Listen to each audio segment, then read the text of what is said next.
Hi friends, welcome to Mamata's kitchen.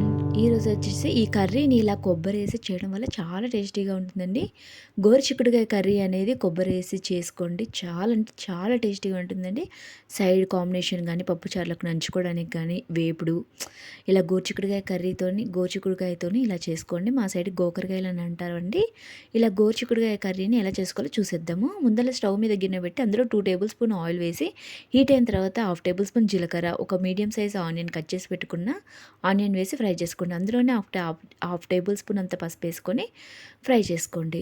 ఇలా fry అవుతుండగా నేను గోరుచిక్కుడుకాయలు అనేది ఉడకపెట్టేసుకున్నానండి. లేతగా ఉంటే అవసరం లేదు, మామూలుగా ఉండే మాత్రం ఇలా ఉడకపెట్టేసుకోండి. ఒక సాల్ట్ వేసి ఉడకబెట్టేసుకోండి. నేను ఉడికించుకుంటున్నానండి. చూసారు కదండి ఎలా ఉడికిపోయిందో. మరీ ఉడకాల్సిన అవసరం లేదండి, మీడియంగా ఉడికితే సరిపోతుంది. నీళ్ళన్నీ వార్చుకొని అందులో గోరుచిక్కుడుకాయలు అనేది యాడ్ చేసుకోండి. ముందుగానే సాల్ట్ వేసుకున్నాం కాబట్టి ఇందులో కొద్దిగా సాల్ట్ అనేది సరిపోతుందండి. మీరు చూసి యాడ్ చేసుకోండి. సాల్ట్ అనేది మీకు టేస్ట్కి సరిపడా యాడ్ చేసుకోండి. మొత్తం ఆయిల్లో ఫ్రై అయ్యే వరకు మొత్తం గరిటెతో తిప్పేసి ఫ్రై చేసుకోండి. మొత్తం ఆ వాటర్ ఉన్న తేమ మొత్తం పొయ్యే వరకు ఫ్రై చేసుకోండి.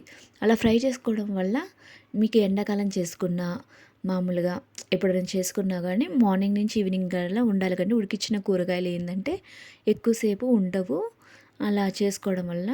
అందుకని ఆయిల్ అనేది బాగా వాటర్ అంతా పోయే వరకు ఫ్రై చేసుకోండి. ఒక 2 రెమ్మలు కరివేపాకుని ఇలా వాష్ చేసుకొని వేసుకోండి. మొత్తం ఇలా ఫ్రై అయిన తర్వాత గరిటెతో తిప్పుకుంటూ ఒక 10 మినిట్స్ అలా ఫ్రై చేసుకోండి. మనం ఉడికిపోయిందని చెప్పేసి ఆదరబదలు చేయకండి. మీరు ఒక పూట తినాలి అనుకుంటే మాత్రం ఇలా ఎమ్మటే త్వరగా చేసుకోండి. ఎచ్చపచ్చగా దంచుకున్న వెల్లుల్లి నేను ఒక 4-5 వెల్లుల్లిని వేసుకొని ఇలా మొత్తం గరిటెతో తిప్పుకోండి. ఇలా మొత్తం ఫ్రై చేసుకోండి. అందులోనే ఒక 1/2 టేబుల్ స్పూన్ అంత ధనియాల పౌడర్ని యాడ్ చేసుకోండి. ఇలా ఫ్రై అయిన తర్వాత ధనియాల పౌడర్ మీకు స్పైసీనెస్ తగ్గట్టు కారం అనేది యాడ్ చేసుకోండి. మీరు సైడ్ డిష్గా వాడాలనుకుంటే తక్కువ కారం యాడ్ చేసుకోండి. కర్రీలో అన్నంలోనే కలుపుకొని తినాలనుకుంటే యాడ్ చేసుకోండి. ఒక టేబుల్ స్పూన్ కారానికి 2 టేబుల్ స్పూన్ల అంత కొబ్బరి పొడిని యాడ్ చేసుకోండి.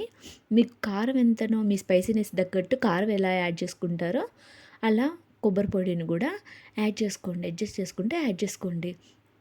మొత్తం ఈ కర్రీకి ఫ్లేవర్ ఇచ్చేది, టేస్ట్ ఇచ్చేదంటే ఈ కొబ్బరి పొడి అండి. ఒకసారి ఇలా ట్రై చేయండి. గోకరకాయ అనేది చాలా అంటే చాలా టేస్టీగా ఉంటుందండి.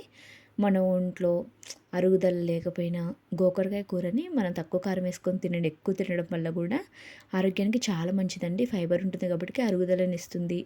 ఎలాంటి ప్రాబ్లమ్స్ ఉండదు, చాలా మంచిది. అందరూ తినడానికి అలవాటు చేసుకోండి. అంతేనండి, ఎంతో టేస్టీగా ఉండే గోరుచిక్కుడుకాయ అలా ఫ్రై అయిన తర్వాత అంతేనండి, ఎంతో టేస్టీగా ఉండే గోరుచిక్కుడుకాయ కర్రీ రెడీ. సబ్స్క్రైబ్ చేసుకోండి ఫ్రెండ్స్.